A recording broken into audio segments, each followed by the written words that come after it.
Sanibonani ekhaya. Igama lami MK. Welcome to my channel. Namhlanje anivandi one. Divine umnikazi wenkundla. I call him utata again. So akafuni bangaba mandimbize ngotata.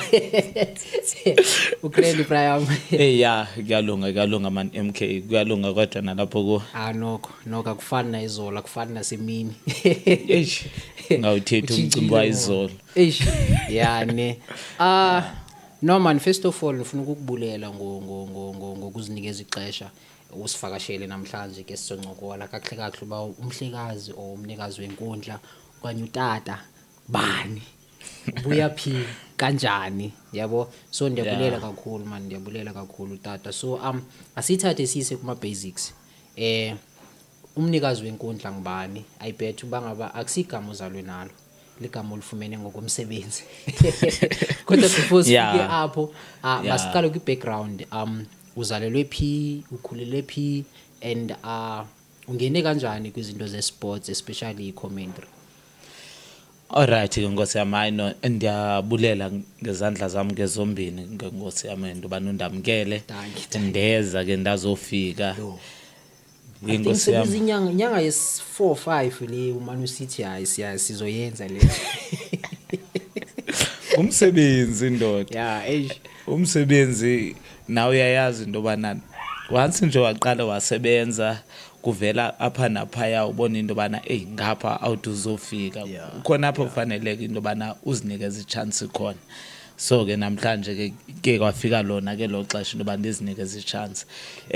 Utata ke nkosi yami MK nabo bonaka abalandeli bakho. Utata ngumnikazi wenkundla njengento bana ingumnikazi wenkundla bakho, because I think others ba subscribe ba follow because khona nawe yeah. Alright, no, ndiyabulela kubalandeli bami, ndiyabulela nakubalandeli bakho ke MK. Ndingulindile mina, ndingutyani, ndiphuma ngapha yake eUK. Apho ndiphuma khona hayi ngumkhaya. So ke njengoba ndiphuma phana ke eUK, ibhola ndiyithande ndisakhula ngoba kona utata ngwase-UK and then umama ngwase-Mount Fletcher. So ke ngenxa into bana ke izinto baninzi ke zabazali ndakhulela kulo mama. Then ke yonke lonto leyo ixesha elininzi bendihlala ke ndiyimamela eradweni. Oyena muntu ebendikhuthaza eradweni ebengutata uNxilimbela uMathiso. So ngokusasaza ndabona into bana le into ndazixelela yona into ba ngeke ndiyeke. Ngoba ke ndisithi noba nje ndisesikolweni kudlalwa ibhola ndenza lento ngalendlela yena yenza ngayo yokusasaza ibhola. So usukela from apho till ndade ndayofika esikolweni. Then esikolweni ndayiqala 2002 ndiqale ndifunde primary and ndandifunda u2 ukuyiqala kwami lo mcimbi wecommentary. Then from ngoko ndayodibana nomnye ubhuti abathi ngitalisa. Then naye uyathanda uba kumhlobo wenene, so ndadibana naye eMaclear ndisebenza efirefight. So xa sidibana eMaclear yanguye umuntu wokuqala ondikhuthaza into bana eligoli nalo uyayibona into bana ndiphathisiwe then ndingayiyeki.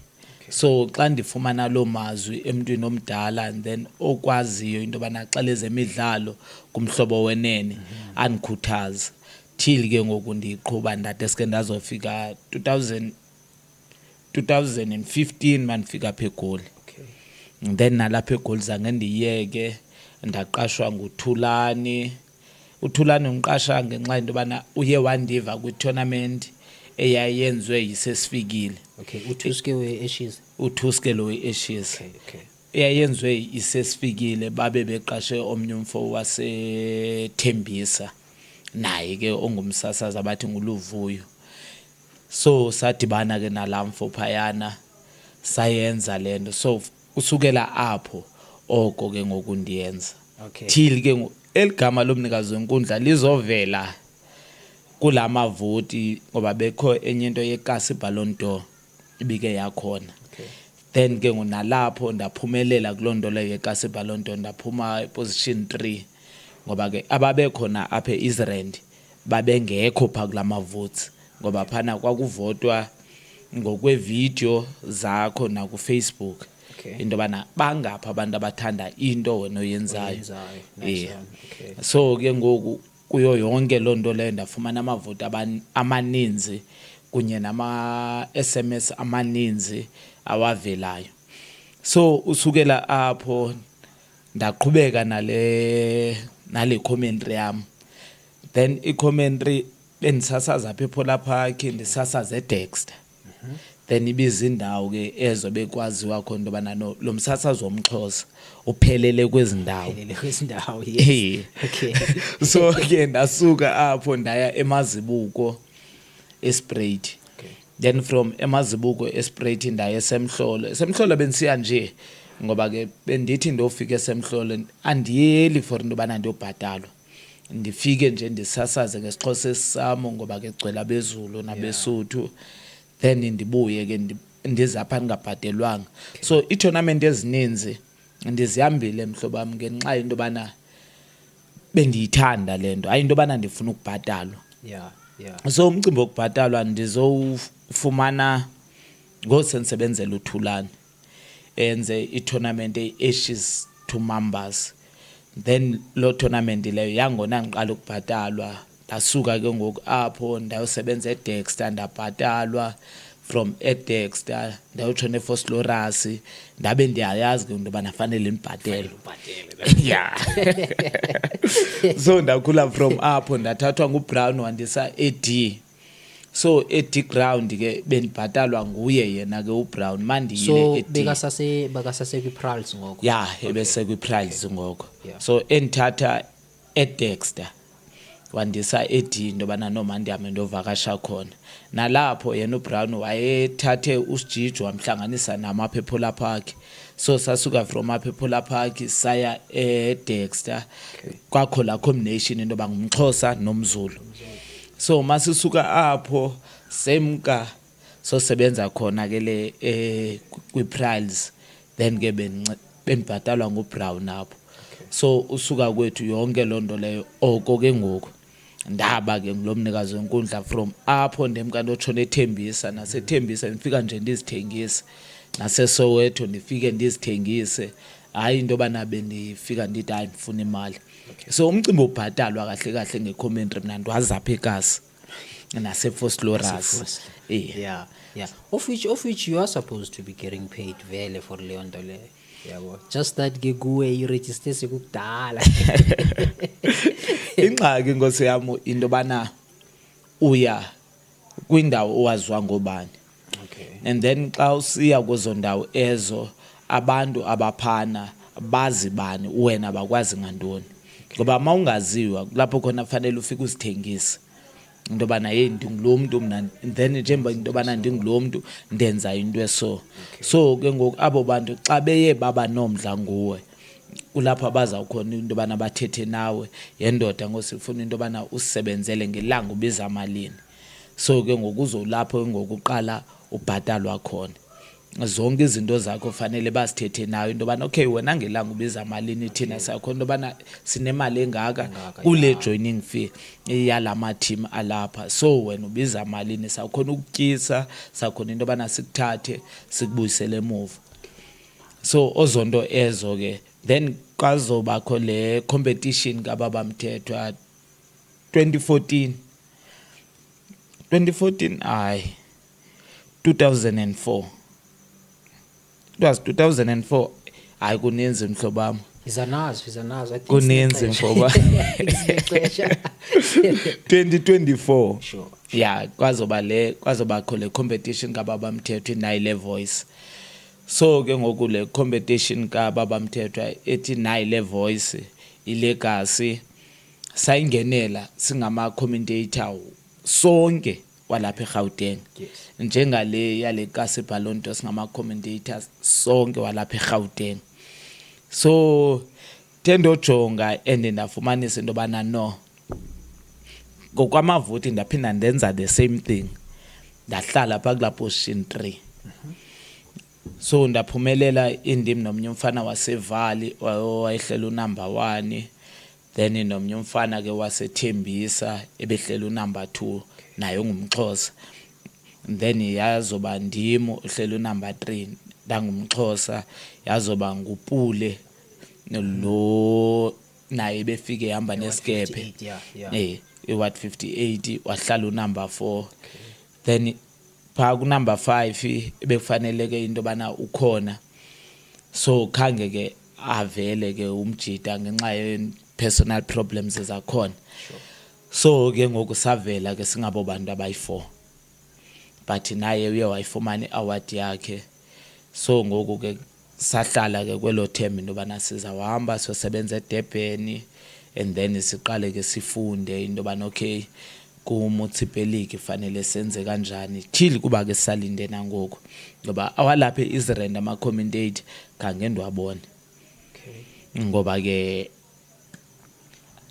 le nto lena isegazini emntwini. And then ngenxa into bana ke bekuvotwa kanjani, i-friends zakho zaku-Facebook zizwe bezilike, ne-friends zikababa Mthethwa ngokwamavidiyo wakho nento wena oyisasazayo, ngoba phana watsho naye ubaba Mthethwa wathi don't copy and paste. Andiyenzi into yenziwa yenye i-commentator, maybe iyenziwa nguRich ndiyenze mna, fanele ngicreate into eyam. That's why nokuthi sinyolo kondana zisiphala lento yami yomphakathi signature yakho leya iyam leya into ungalihamba lonke akekho umuntu onoyenza vele.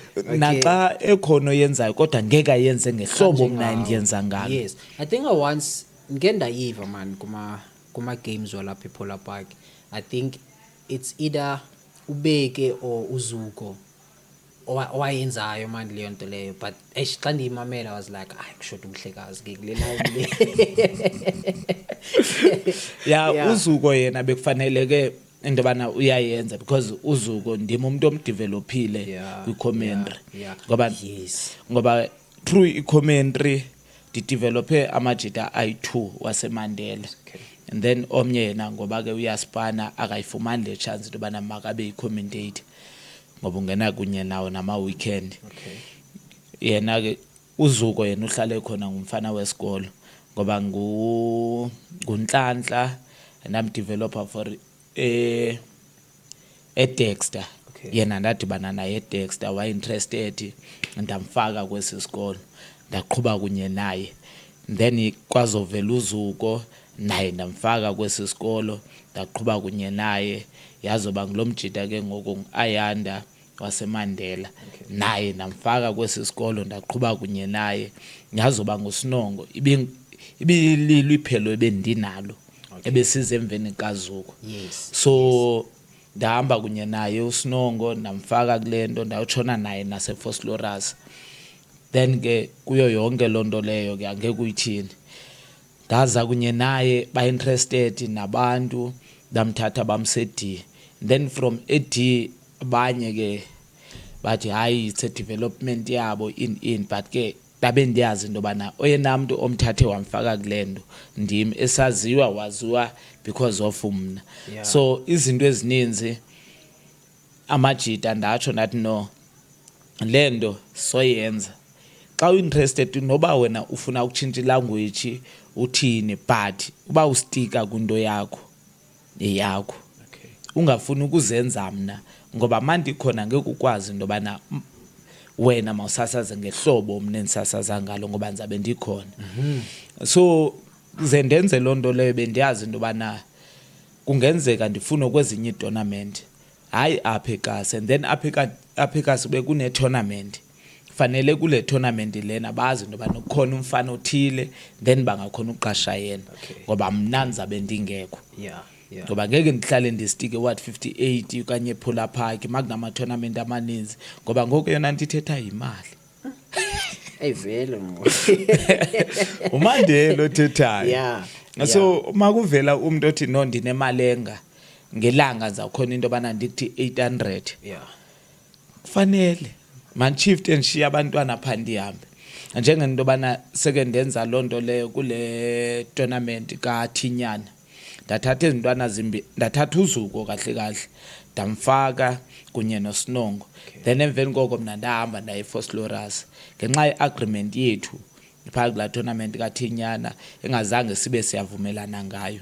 Ndotsho ne-Foslo mna that is better ndihambe ndotsho ne-Foslo then ngapha kuzawushiyeka zona ezintwana kwashiyeka zona ndayotsho ne-Foslo Ras. So ukubabonisa into yobana no le nto hayi into yobana ndenzela mna angeke ndikwazi into yoba ndibeke itournament ezi-2 ngelanga eliyi-1 so fanele ndistike kwitournament eyi-1 so uye wachuza le sefoslo.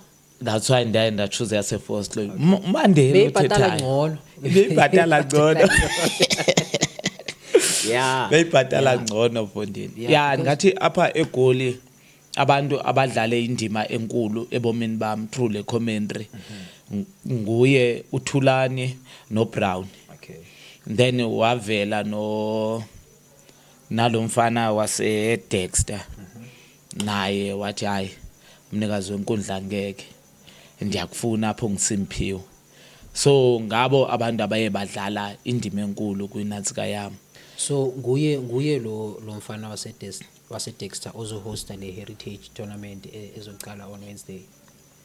Ayinguye uSimphiwe. So yena uSimphiwe since ebethe uzawuhosta on December salindile ke ngoba ke since yayikhona into eyaye yenzeka waqonda bana no makakahlele ngezansi anikeza abanye abantu nabe space ba host. Okay. So ebesanikeze bona ke. I'm thinking because nami ever since ngiqale indaba zama photography and all that zange nake ndaye eDexter ngihlala ngisiva nje kuthiwa iDexter or sometimes mandlula ngisiya Sprayed or something. Yeah mara hopefully kulama games la umuntu uzofumana i-fan base entsha that side fan base entsha that side. Masithethe ngale cup isikakhulu masithethe ngale cup le cup le uyifumana kanjani? Le cup le ndifumene kunayi le voice kaBaba Mthetho. Okay.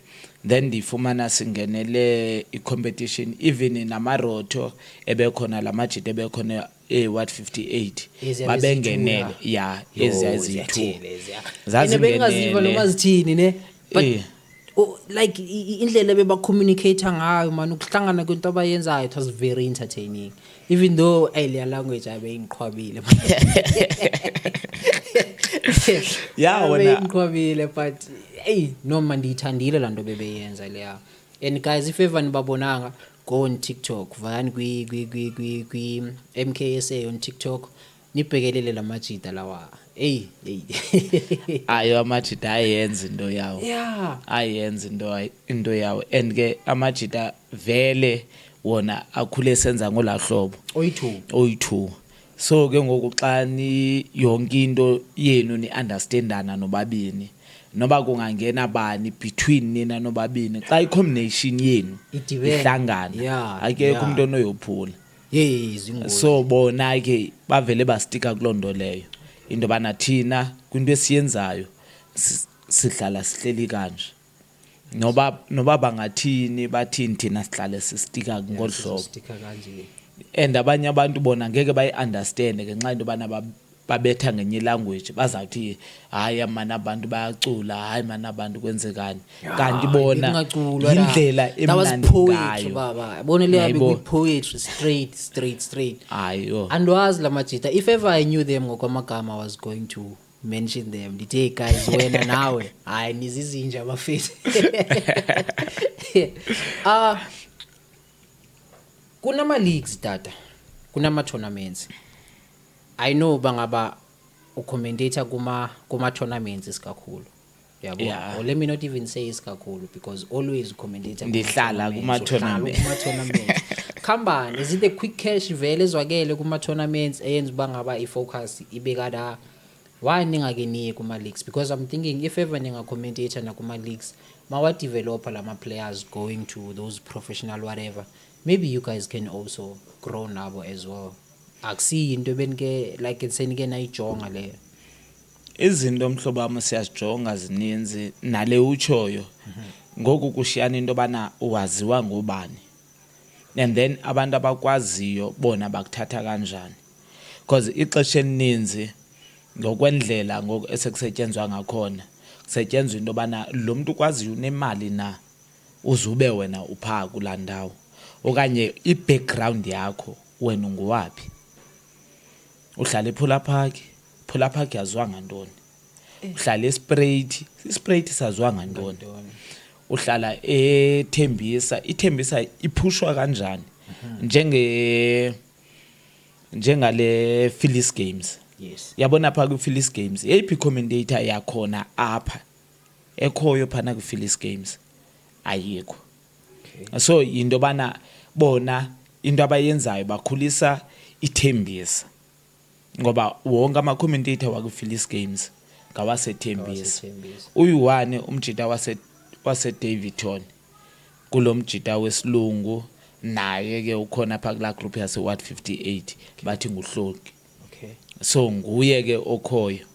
So abanye isiZulu akusinguye beka commentile nokutholo ngegroupini asithi khanga umnikeza ichance la Ward 58 akusinguye.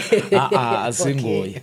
Hayi asinguye. No nguhlabisa lo. Uya commentator naye o. Hayi aka commentate yena uze ke a host hayi bedlala nje ngam lo. No Yena lona yena noba uke umbone uHloki unansika phane na kumani pha eWard 58 ebeke wabuza into bana lamaroto angenele na ikhuphiswano le DStv ngoba ngoku bekunenye page into bana makufakwe vele into oyenze groundini. And then ke ufake ne-email yakho yonke lonto leyo. So yena bebuza into bana bayingenele na lonto leyo. So ngoba ke sonke nami ndingenele isibini ngo but ke inhlanhla ke mayingekho hayi ayikho. No, I think sizwe creator. I think one of the purposes ama platform so it is to create inhlanhla okanye a platform for abantu aba talented abafana nani to actually walk through, yabo, because yeah it's not nice man into kuba ngaba you guys niphethe talent elinzwembu so and nivanga abantu aba limited, yabo. So that is why sifuna ba spread on, and that's why masizwakala kuma tournaments siphatha ama phone siphatha ama camera mani commentator senza sure siyanithatha so that nani nisebenzise that opportunity bangaba nizithengise ngaphandle. And so far nenza umsebenzi omhle kakhulu because ndiyabona la ku TikTok abantu baya comment, abantu bayancoma, abantu baya like, abanye baya repost, abanye ba save ama videos of which ukubonisa ukukhula leyo nto leyo.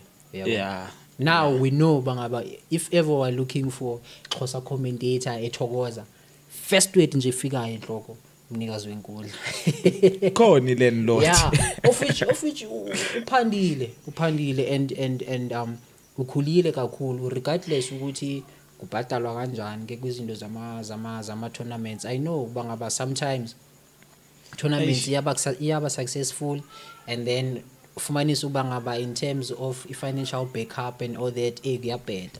Yeah. So that is where nathi sesebenzela ama opportunities to come and sell ama talent wethu, yabo, of which sometimes kuyanceda bangaba ama tournaments wenu angabikho funded so that bangasifaleli ngaphandle masakala sithi sicela ukushoot. I remember I once gone ku Phillies Games. Dafika phana I approached leadership yakhona I chairman. I won't call him by the name but then ngowe Phillies Games. Yeah. Ndacela kuye ba okay igama lami uMK, I'm a YouTuber, this is what I do. Ngicela ukuzwakala ngizoshoota kayi, yabo. And then they allowed me bangaba man shoot. Ndashoota vele ndagqiba. And makuzodlala ama penalty obviously thina ngendlela esijwayele ngayo because that's when I saw bangaba even if lama tournaments ayafana la awafani because la ku Phillies Games makukhatywa ama penalties and all that awungeni ngecamera groundini even though they are not using a ground lonke baspanisa ela side awungeni ngecamera la fanele ube kude. And I was like yo good discipline kule ndawo le. I really adored i-discipline ebebe nayo la, even though ke because besinga understand at some point sivele sa receive ezinye izinto ngathi akukhofeka yi mara xa nifike endlini and then I got to refresh my mind and then ndicinga mangaba enhle namhlanje kwenzeke intoni and all that. Hi man, I was like Phillies Games are one of ama organizations that are very disciplined when it comes to indaba zebhola nani I'm sure bangaba ile partnership abanayo ne DStv you account kana ya hey uyabona Yeah. nje phayana yonke nje into yaphana ihamba ngeorder so ama tournament anjalo apha eKasi ambalwa sure njenganto bana lonto le yonke into ihambe ngeorder njenge-Prials nase Ward 58 nase Dexter and then nase Foslorus izinto zakhona zihamba ngeorder nange-payment yakhona awukuve nje kuthiwe hayi imali ke yashota apha hayi kuke kwathi so ozonto ezo zizinto ezibalulekile enzele wonke umuntu imali yakhe uyifumana on time. yes So ozonto ezo zizinto nawe ezikukhuthazayo into bana no phana leya tournament angeke ndikwazi into bana ndibe andijoyini pha ngoba once andajoyina pha ndoyijoyina kwenye tournament ndaqala into entsha izinto zamazizuhamba ngokwendlela. So ozonto ezo zizinto nathi esiye sizibone into ba hayi no man ndingakhona man ukusebenza pha noba njena ke bandinika ke lo mali ye-transport into bana mandibuye but ndiyakhona into bana mandisebenze bayakwazi ukunivela into bana apha ndingumuntu ongutata into esofanele nibe nayo mandifike nento endlini ndingafiki nje ndisonga izandla kongathi bendiyozithengisa yes kona ube wena ke ubuyozithengisa kodwa ke kwelinye icala ufike nento yona ndibalekile leyo yeah xa uye wakhona around bona. okay banu kuyavakala tata mhlekazi you said ufuna ukubizwa ngotata Theka afuna ukubizwa ngotata mhlekazi khawuni ngixelele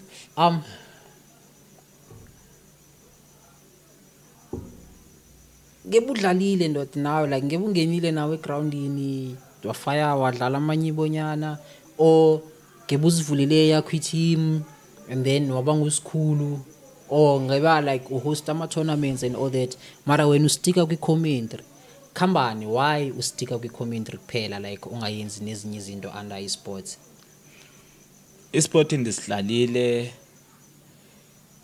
ndadlala isport bendlala eKapa kakhulu and then njengento bana bendlala eKapa bendlalela enye team abathi Portland yase Kraaifontein Sure. and then from there ndasuka kuya ndadlala kwenye team abathi Portugal.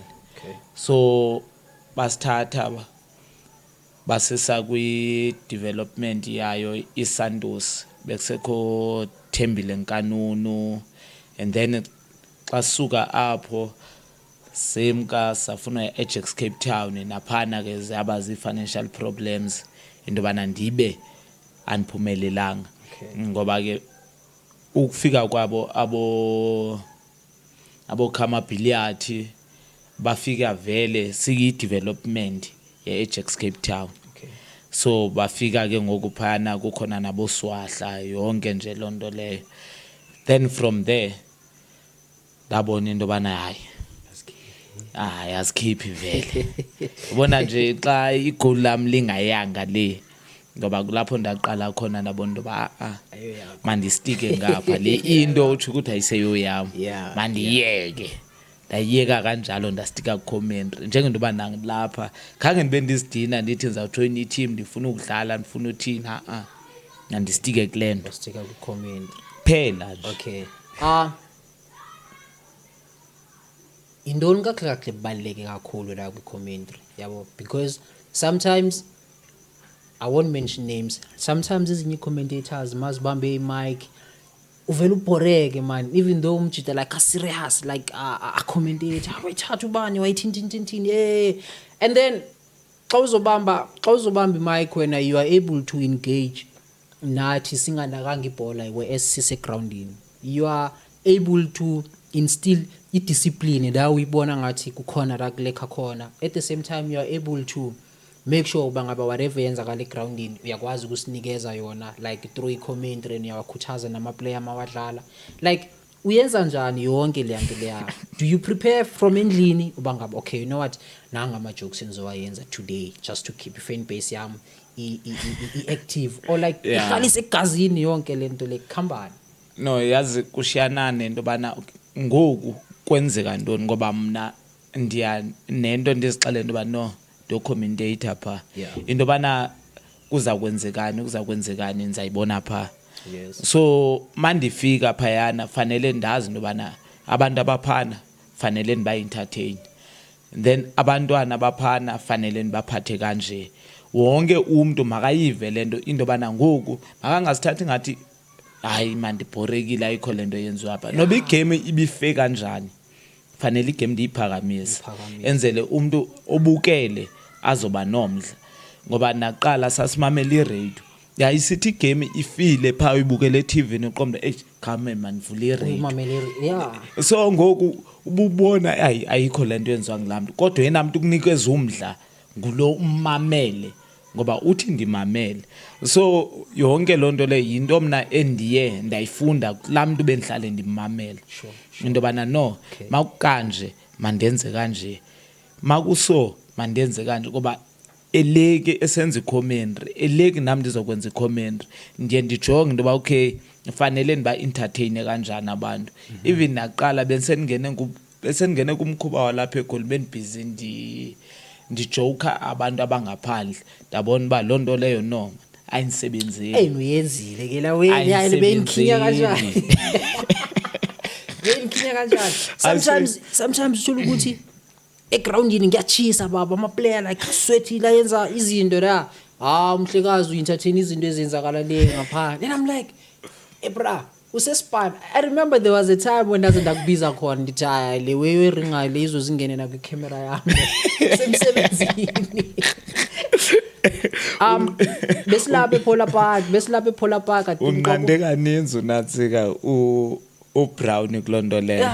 So ngoba ke vele bese ndingenwe kahle ngalama jokes waboJomo, ndabona into bana yabona isikolo yavela isosama mandisihlehlele manibebhizile into. Ngoku umuntu uthi noba wenzani azame into bana mina manibebhizi lento yakhe okanye ndibe busy ngama games ebedlala iChiefs nePirates nani. Ngoku ndizixela into bana andisazi ngeni ayizozama mandipha ndistika kule ya into phana fanele ndenze sure into bana iplayer neplayer ndinika nickname, mangayazi ndinika igama elitsha.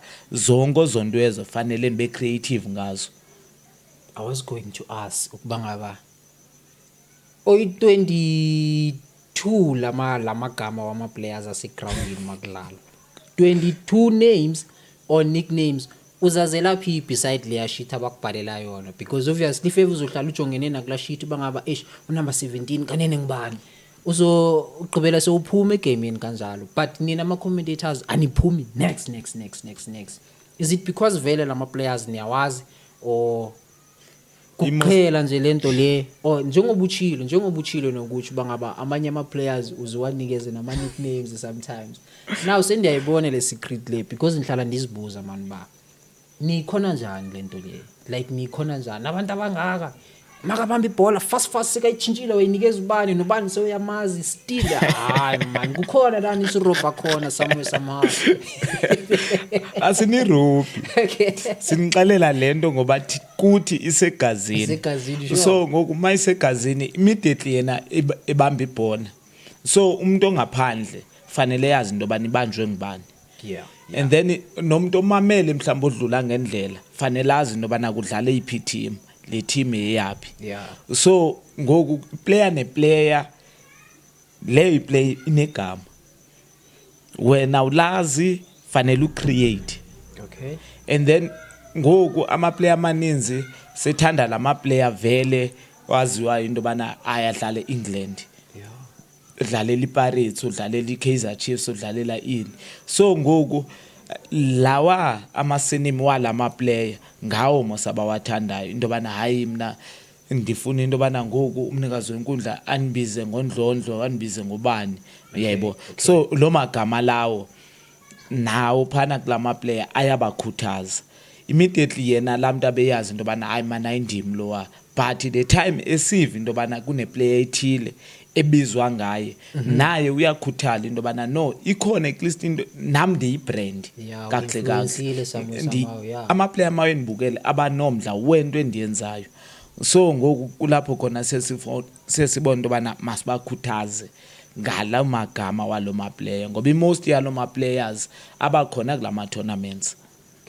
but nina ngeke niwabone iba sithe swabona sithi okay ukhona ubani njengangoku into bana amanye ama player niwabonanga ebekhona pha abekhona i-158 la but siwavile ngawe yeah in most cases nami ama players endiwaziyo so far endiwaziyo ama players like uninzi lwama players endiwaziyo so far I know them because once yavela egroundini ubu commentator wena angeke ungathethi ba ya nangu bani in and then nami zoqala ke unilaqaza lithi oh lo bani nguye lo udlalela team eso because usually you do say bangaba nangu bani odlalela team eso yabo so ngoku ngabo bantu abazele nabo enzele intoni bazokhuthaza abafana abatsha ndobana no chance qhubani nenantsika nefootball nathi sikhona for into bana sone support so makuza abantu abanjalo bezo support abanye abantu abatsha abasadlalayo bona abazibonayo into bana no sidlala nje but babe beqonda into bana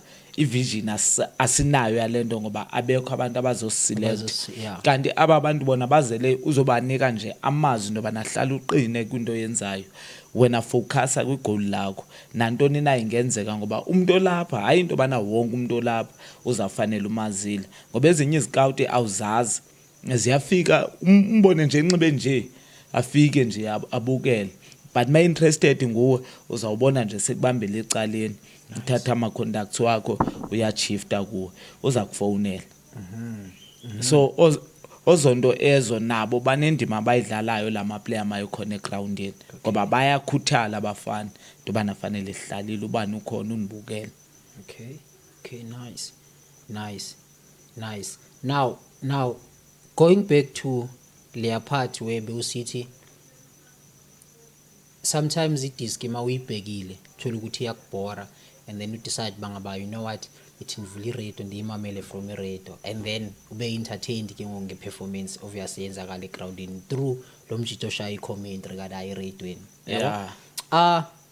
we don't have izinto ezinjalo like icommentary yethu thina kuma tournaments wethu because awaye eradioweni or our see audio and all that yabo and in most cases xa sisema grounding even thina ama photographers abantu bema media nani we focus on ama pictures nama videos yabona ayiki photographer no i videographer yiye kazi eke yazana le idea that I'm going to bring right now so I want wonke ama photographers to grab this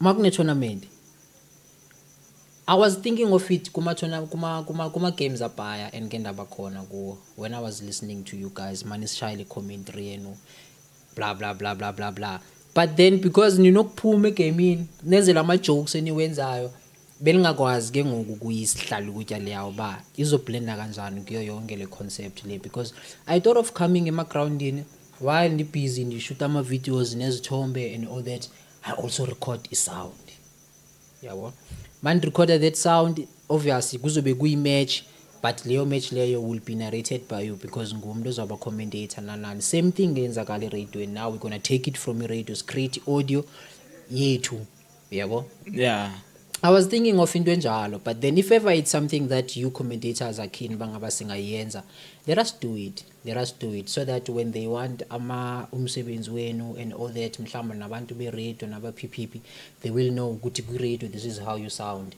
and then live this is how you sound and then maybe ku camera and all that this is how you sound as well yabo asenzeni kanjalo mantata so this is a call out to wonke ama photographers or media that goes go la tournaments selection guys I guess try ukurecorda iaudio yabo siyeke le audio thathwa icamera ma shoot video and all that ke sama ukurecord iaudio ezawuthatha full match from impempe yokuqala up until iphelile game no and then masiyazi bangabe we've got that and then nabantu aba enjoya ukumama igame other than ukuyibukela yabona nabo bazoba accommodated ene yenye indlela leyo yokuyenza imali yabona injalo yenye indlela yokuyenza imali ngoba nabantu abaninzi ngoku abasafuna ukubukela ngoba eyona nto ibangento bana bangafuna ukubukela bafuna ukumamela bona babe bebhizi izinto imbombombo zabo ngoba kaloku once nje waphinda wafuna ubukela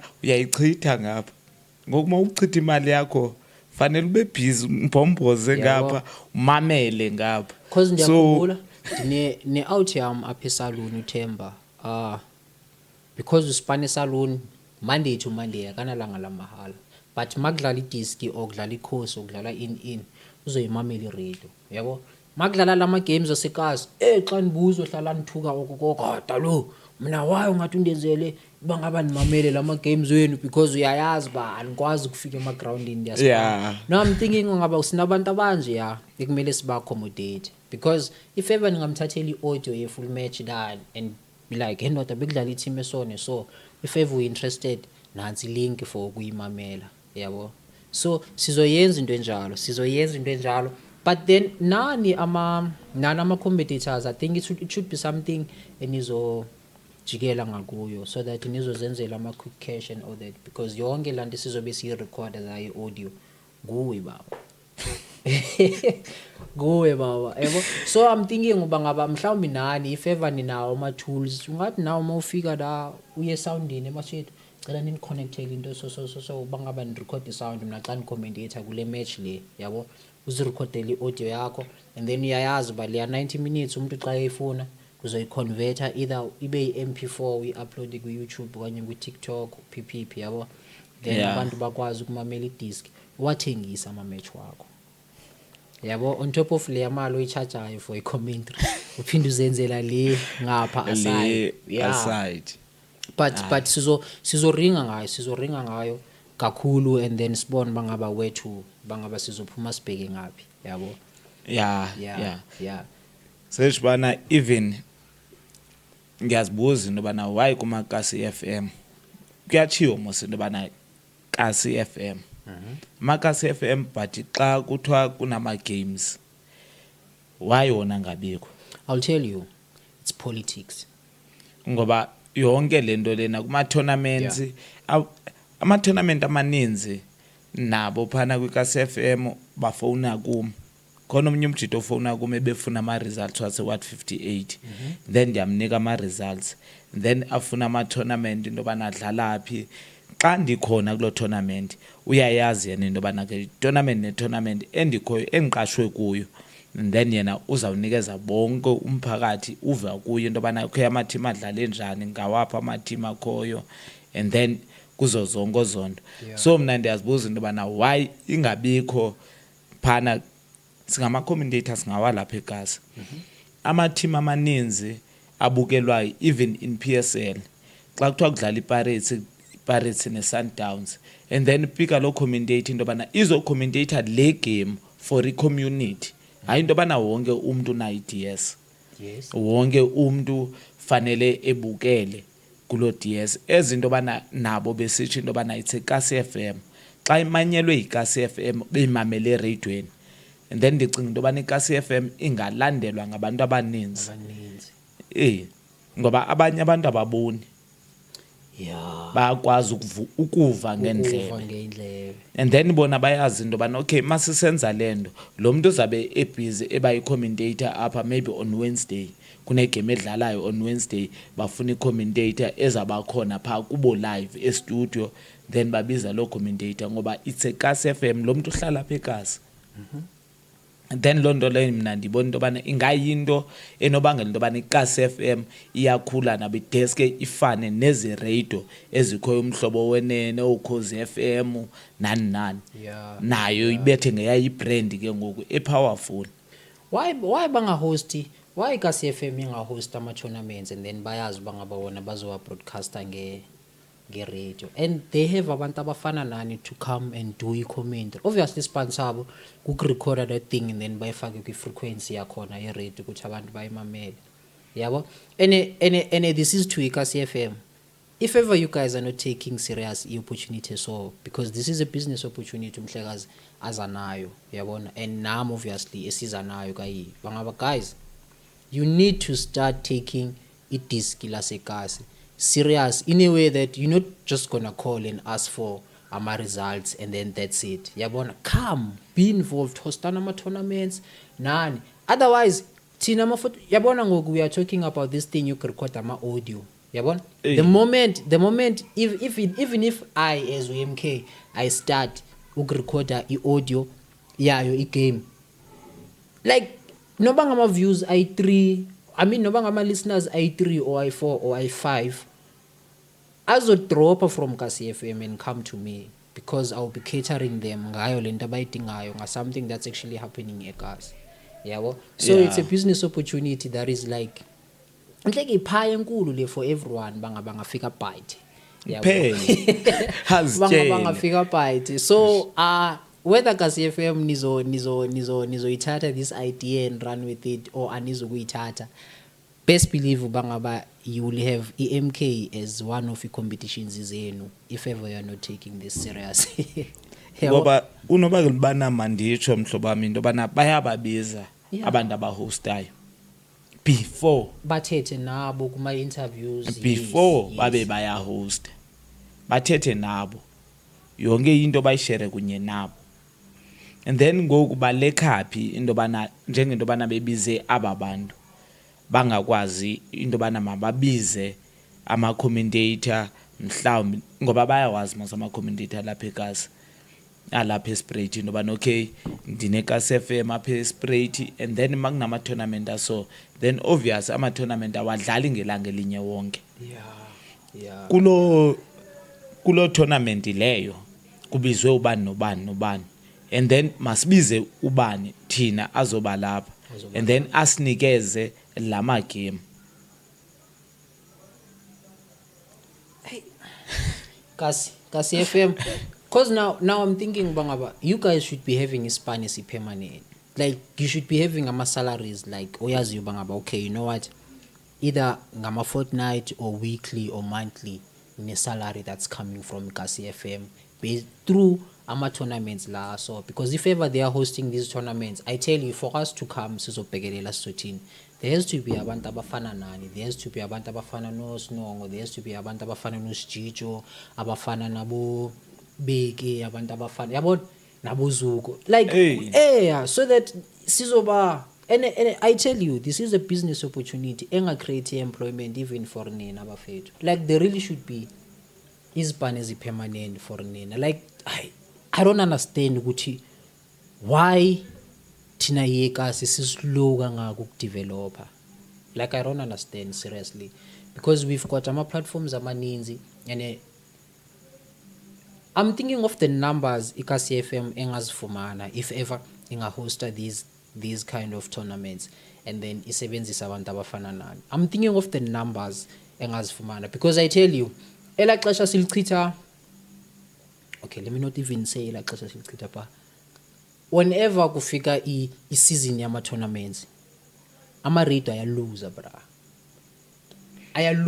azomanyelwa ngobani ayaluza ama rate, and I'm saying that allowed because vele azomanyelwa ngubani abantu basema groundini babhekelele wona lama tournaments lana. And if ever they are not thinking of investing kuwo lama tournaments, it's gonna be a roller coaster with the MK taking over. Shota nge equipment kuphela because ama ideas azwakele bangaba okay, now where to from le point esikuyo ngoku, but then obviously kushota ama funding, kushota ama equipment, kushota ama in and iKasi FM has got zonke izinto that mna as MK ndishota ngazo, and they are not utilizing i-opportunity, they are not utilizing i-ground abalinikeziwe ukuthi okay guys, maybe ethokoza we've got 35,000 people, yabo.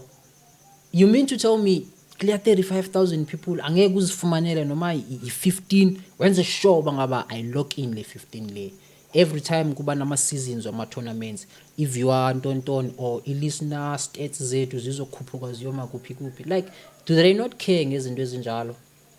Angibona kanjalo ngosiyami abana abanankathalo ngoba if bebenenkathalo sinayo mose seMtuli Stadium bahambe, ikhona iHuntersfield kuyiwe, ikhona istadium sase Vosloorus kuyayiwa kuso stadium.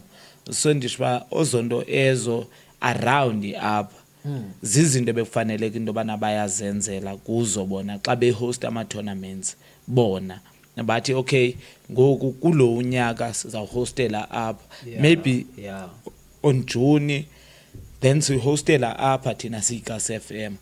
December sihostele Foslorus, and then siyatshintsha indawo zethu zokuhostela. Yeah, zonke izindawo Kwezi ama-frequency stadium wabo Ey. afikelela kuwo. Yeah. ngoba bamanyelwa ndawo zonke, hayi into yobana bastike into yobana hayi sizawuhostela vele ebhuqwini okanye maybe apha kuthi kweli ground lethu lincinci lingaka lama under 15 Yeah, yeah. njengento yobana ke seke bahosta sinini ndalo nto yabe bayaphelela apha.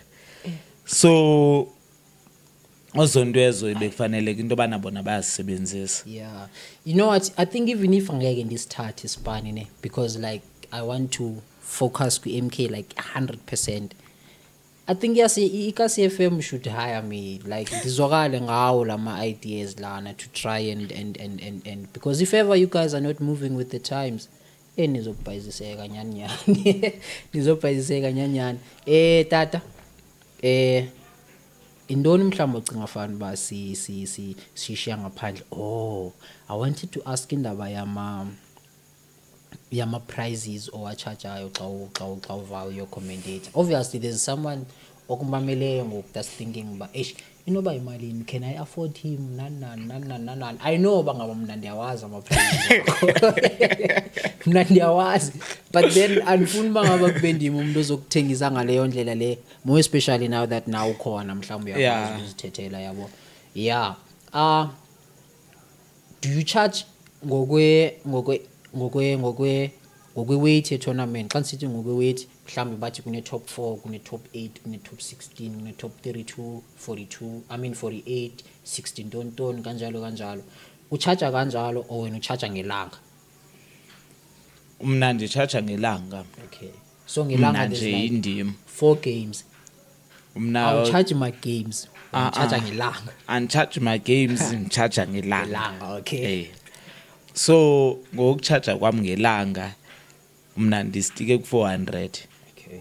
Why for clip?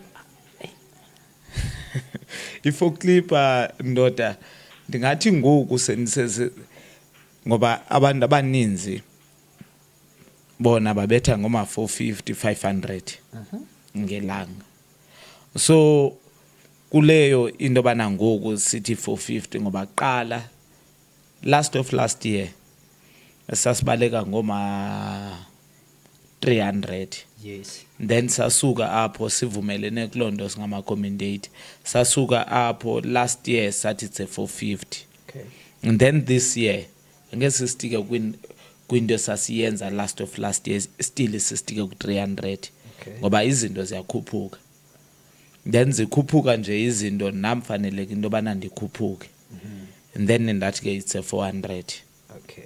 Ngoba lo unyaka umtsha. So next year obviously it's at 450. So when each year uzokhuphuka ngama 50 rand, 50 rand. Okay. And andifike bekhona ke yayi 600 ngelanga.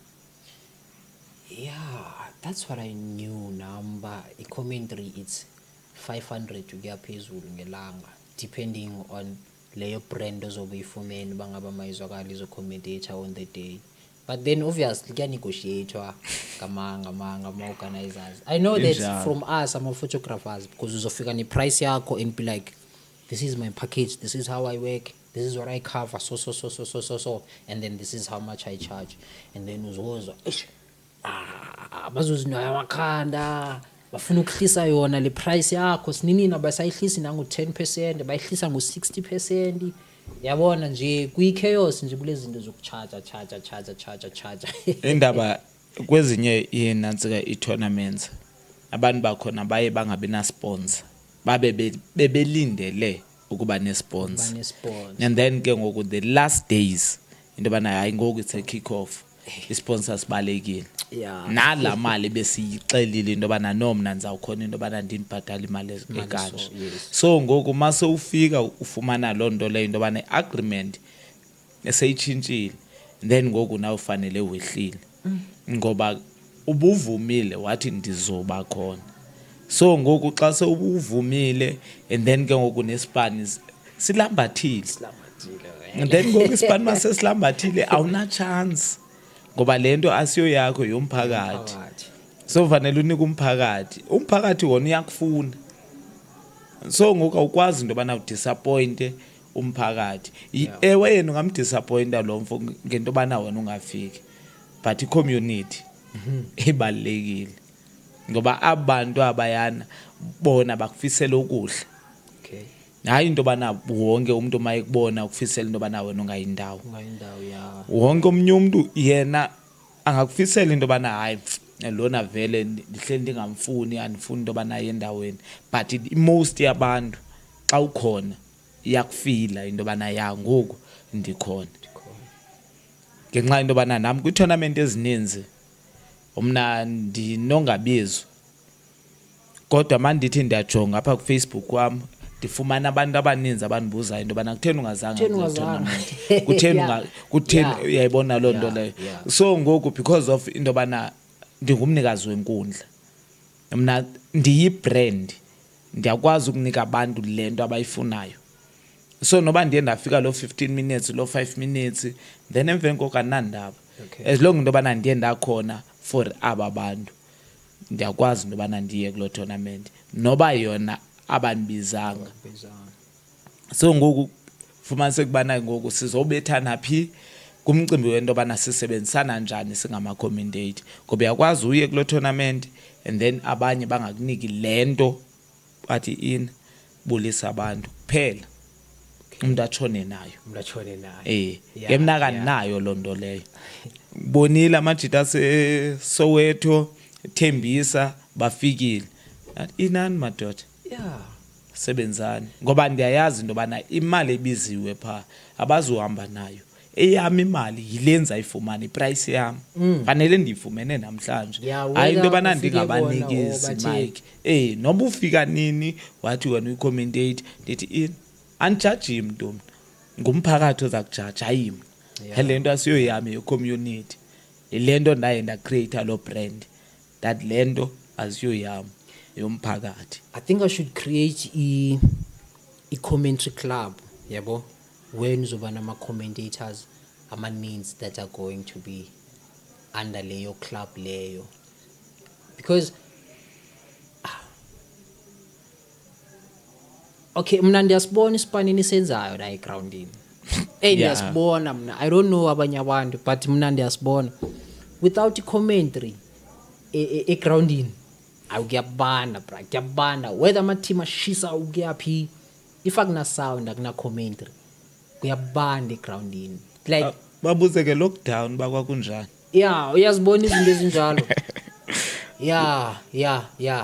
I think no sizo create this club where we are going to EMK is going to be an umbrella for lawo ma-commentators lawo and then because I do get even on TikTok xa ndine-uploada there's people abakhomentayo abanye banitexte don't you have inumber yakhe siyamfuna kanjani and I know these organizers azifuni ukubhatala yabona but then if ever you're going to get a commentator through EMK there should be imali enganegotiator that you pay yabona I'm thinking ukuthi kanjalo if ever you guys are going to have someone ozoma athi this is how much you pay or you are not getting these commentators hamba uyofuna labo abacheap ke for le mali onayo I think it's time bangaba si-introduce izinto ezinjalo so that you guys can be taken serious as well. I mean kumele nani stop ukuvanga ama-taxi mani yama-groundini kumele uthenga imoto nyana esikorokoro andlandwe ubhindise lo mzuzu ngathenga imoto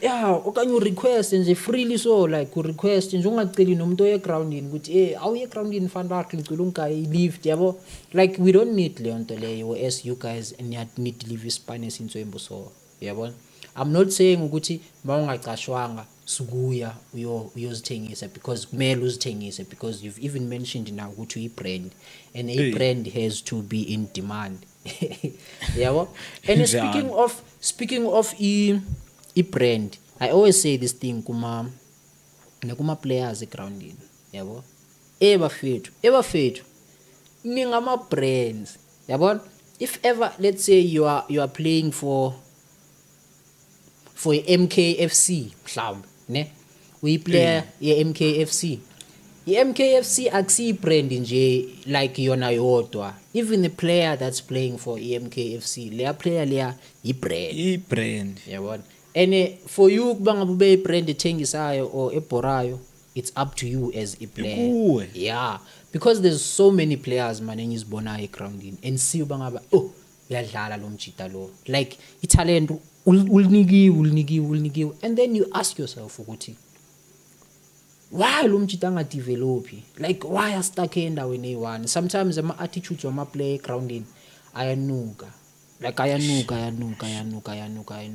The way nithetha ngayo nabo-referee benu, the way nishoutana ngayo nama-officials, like isnacks to a point where nawe noma like uye groundini and then uzitshela ukuthi eshiplayer so liyadlala and ngifuna ukulandela ngecamera and make sure that I boost this person azokwazi ukudiscover ngama scouts amakhulu and all that. And then you find ukuthi el talent eli uthi el boost ulisa le lo mjita lo akana discipline at all. If uyadlala vele groundini, like i-discipline ayikho. Yeyona nto ingekhoyo. Ayikho. Amanye ama-players they go emagroundini even if abayanga ukuyodlala. Abanamahloni umjita uzongena dawo uphethe ibhiya yakhe, uphethe iHeineken yakhe, iblack yakhe. We there nama-cameras bafethu and we there to take content, we there to shoot. Qiqinali player lidakiwe liyaphuza liyathinthina egroundini. Like bafethu, yeah, i-lifestyle emnandi le ukuthi vele egroundini indawo yokuzi enjoya isithinthini, but then you are a brand, bruh. You are a brand. Amanye ama scouts they go to watch you egroundini ukuthi uperforma kanjani, uziphethe kanjani, and then mawungadlali azwe ukuthi you are going to be emagroundini still and awudlali, azi yazokubona ukuthi mawu off duty uziphatha kanjani, yabona. And then we find you guys niyadakwa niyathinthini, and then just because you know us nizosilanda and be like, hey MK, cela mfethu lesa sithombe sami ngibamba ibhiya ungasipost, mara bawuyibambile ibhiya bawusegroundini and the best believe iscout sikubonile kada and uluzile mfethu, yabo, uluze kakhulu. And one of the things endizincanywayo of which is picky interest yami kakhulu ngama-commentators, you will never see commentator dakiwe. You will never see commentator phethe utshwala or isilwa nomuntu or iziphethe ngenye indlela njengekho grand emagroundini. You will never ever see commentator yenze lonto leyo. If ever you guys have seen, please ningixelele. Yabo? Ayo. Yeah, mara okubalulekileyo guys, let's remember this. Singama brands. EMK, it's a brand. That is why I'm treating it kanjenge brand. I'm treating it kanjenge business because it is a business. A football club that you are playing for, it's a brand. Yabona? A commentator is a brand. Organization organize loma games lawo, it's a brand as well.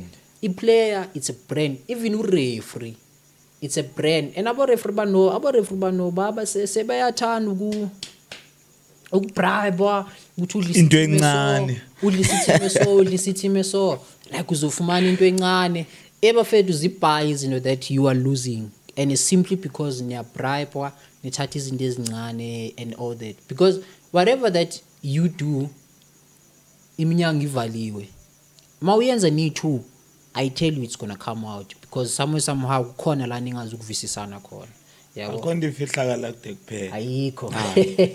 Ayikho. Tata, no man, before siyiququmbele, before siyivala, I think sithethe like close to an hour if not more than more.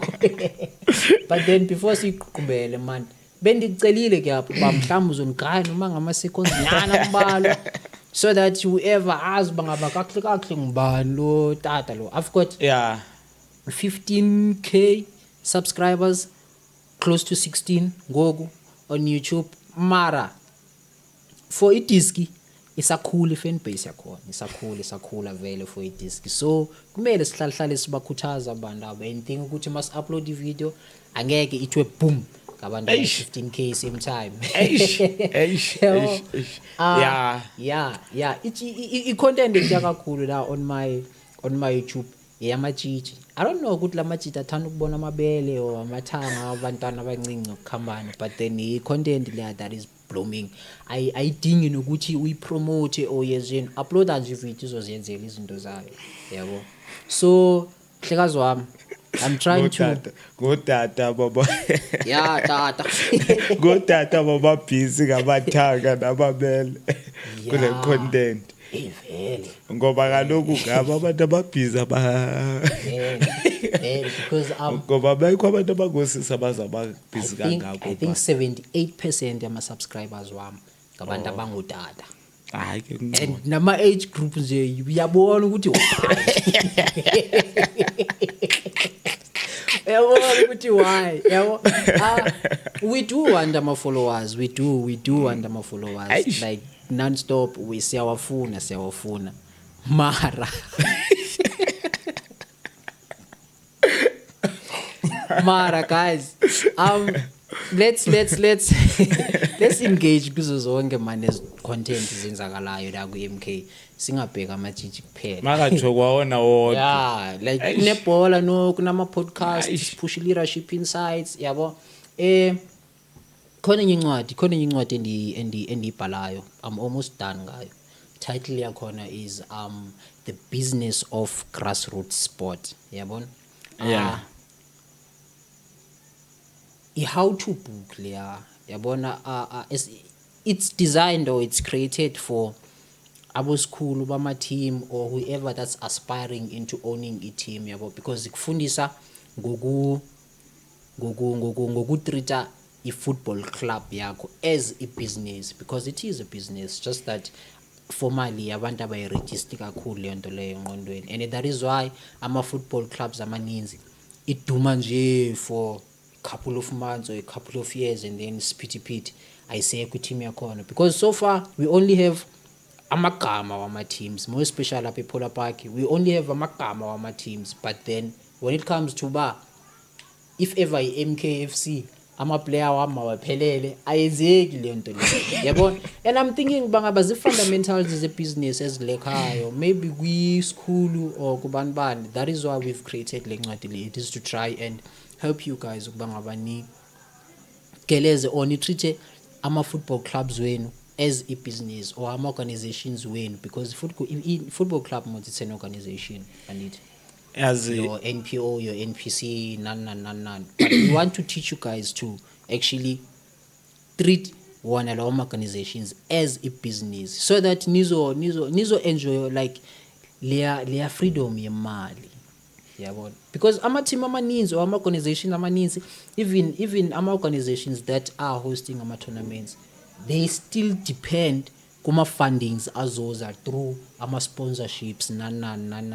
I mean leyo nto leyo is getting outdated man.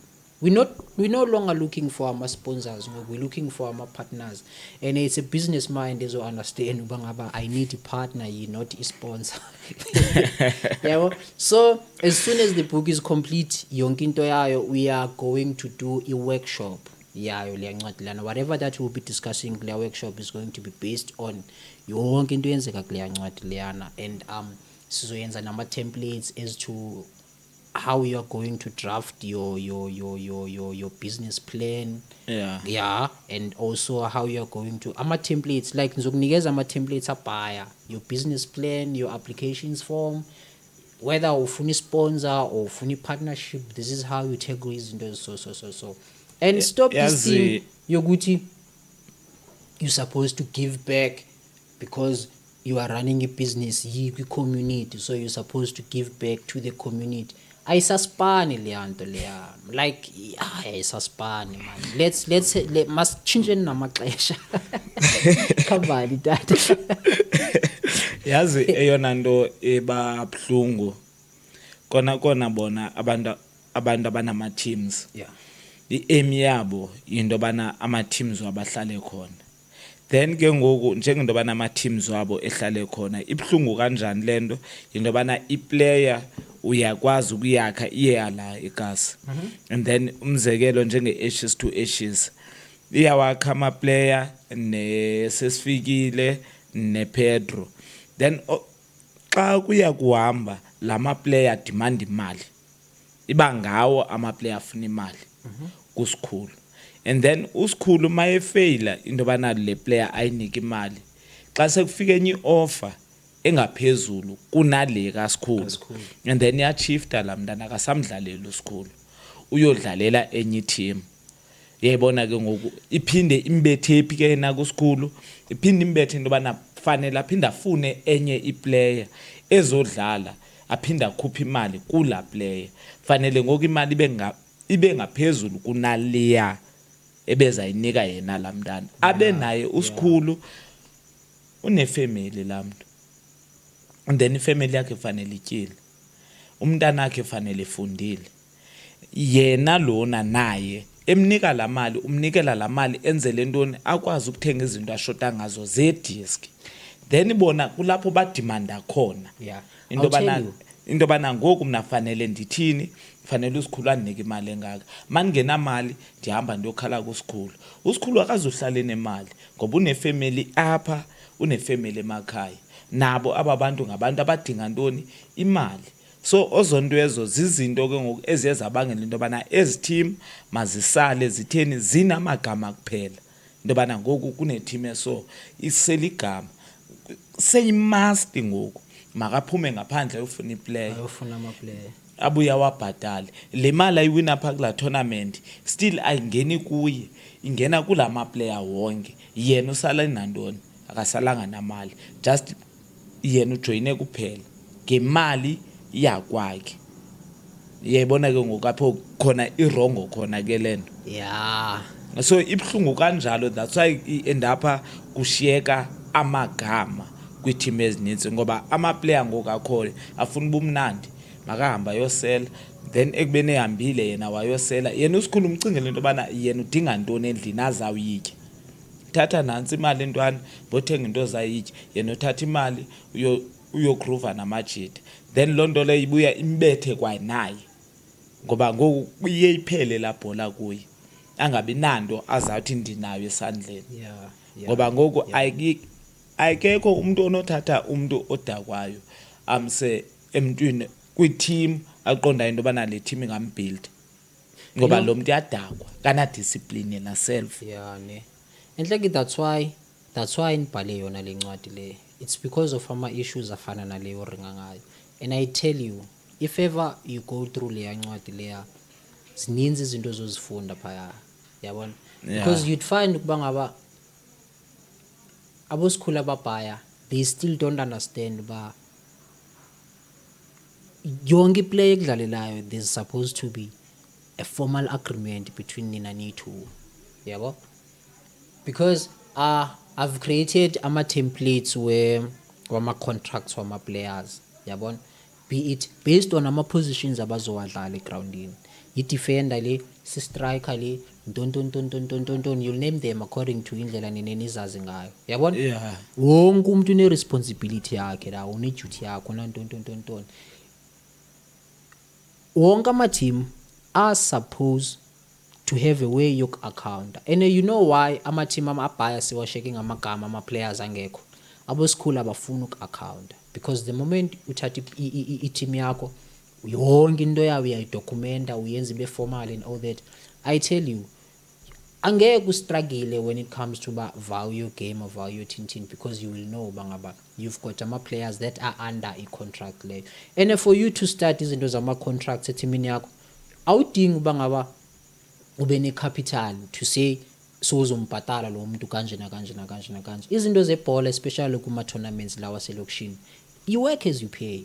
Ithini lento, you get paid as you work or you work as you don't, but leyo nto yabona, because ama players abhaya ngoku awuna team, okay, unegama awunama player, uyazokala uzopika mna ngizokuchargela uba ngaba nizodlala la, and if ndiyaluza you'll still pay me.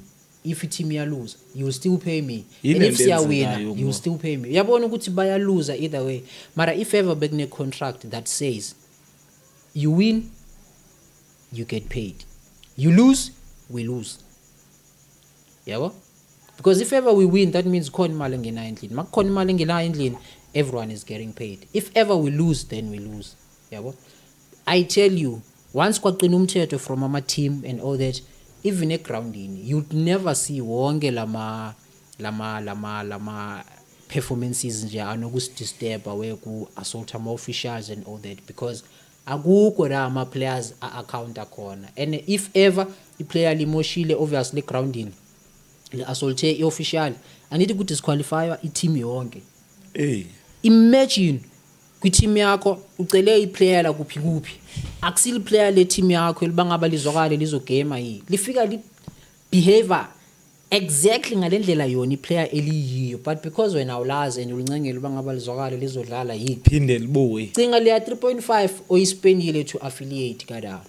On top of leya 3.5 there's i-cost zokuba ususa ama-player from endlini wasegroundini, and kumele etyile amajita amawagqiba odlala or before wadlala kumele abe grand, zonke eza costs eziya plus naleyo uzoyibhatala i-player whether you guys lost or niwinile or whether ni disqualifyiwe or kwenze ntoni, they came and played for you, you're supposed to pay, yabo. So leya ncwadi leyana it's designed bangabini incede kwizinto eziso. Guys, I tell you, okay, if ingafundwa nje ngumuntu oyi-1 leya ncwadi leya oyi-1, I'm sure they will come and tell you guys bangaba you need leya book leyana, but then as soon as iphumile obviously sizoyi-announce kunye nama-prizes wakhona, but then few of the people abazoyifumana i-front row seat yaleya ncwadi leya ngabantu abazo-attend i-workshop, of which nayo leya workshop it's going to be izitulo ezi-limited, because sizawube sisummarize yonke into ezabe iphathi leya ncwadi leyana, siphendula nama-questions nani yabo.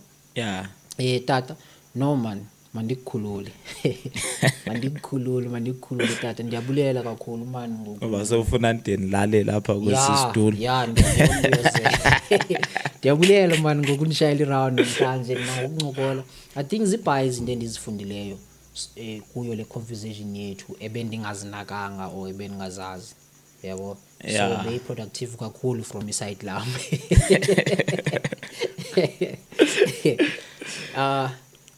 Akhona nje awukugqibela tata ongathanda ukuba washiye especially kubalandeli bakho, uyeka bamke bayeka bakho ngoba nabakho mosibaza bebekhona.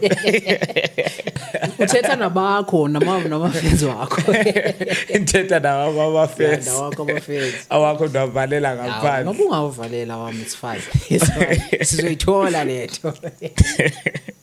Alright ke mntana sekhaya, ngilindile ndikumbaha ndikumsobena kumnikazi enkundla.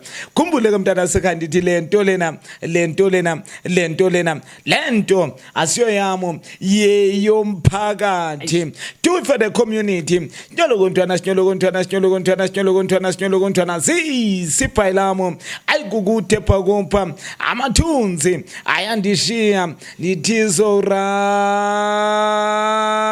yoshini. Yabo ke mntana sekhaya masenthetha ngobushini, ndithetha ngokuthi ke mntana sekhaya ungathi mawuphumelele namhlanje ucinga into bana omnye umuntu angeke aphumelele. Ukhumbule into bana ke lento ifana namanza, impumelelo iyafika kuwe namhlanje kanti iyaphela kusasa. Kuphumelela lo yena ke bumhleka ke wena ke izolo, njengento bana ke mntana sekhaya kuyatshintshiswana. Yilento ke mntana sekhaya ufumana ndisithi ke izo round yoshini. Injalo ke mntana sekhaya ukuphumelela akunaxesha, ukuphumelela kona kuyinto ehlala ikhona, kodwa uzuyazi into bana makuphumelela wena omnye ngaphumelelanga, ubona into bana wena makabe into yokuhlekisa kwabanye abantu. Khumbula into bana nakuwe izosuka impumelelo ube into yokuhlekisa nakuye yena abesephumelele.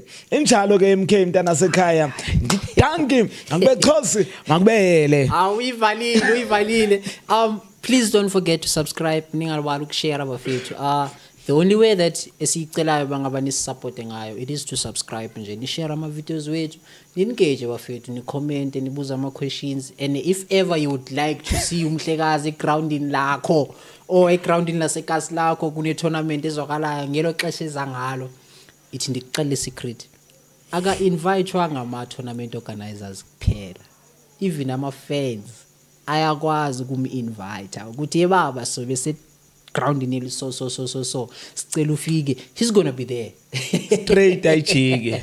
Okay, ayijike. Peace.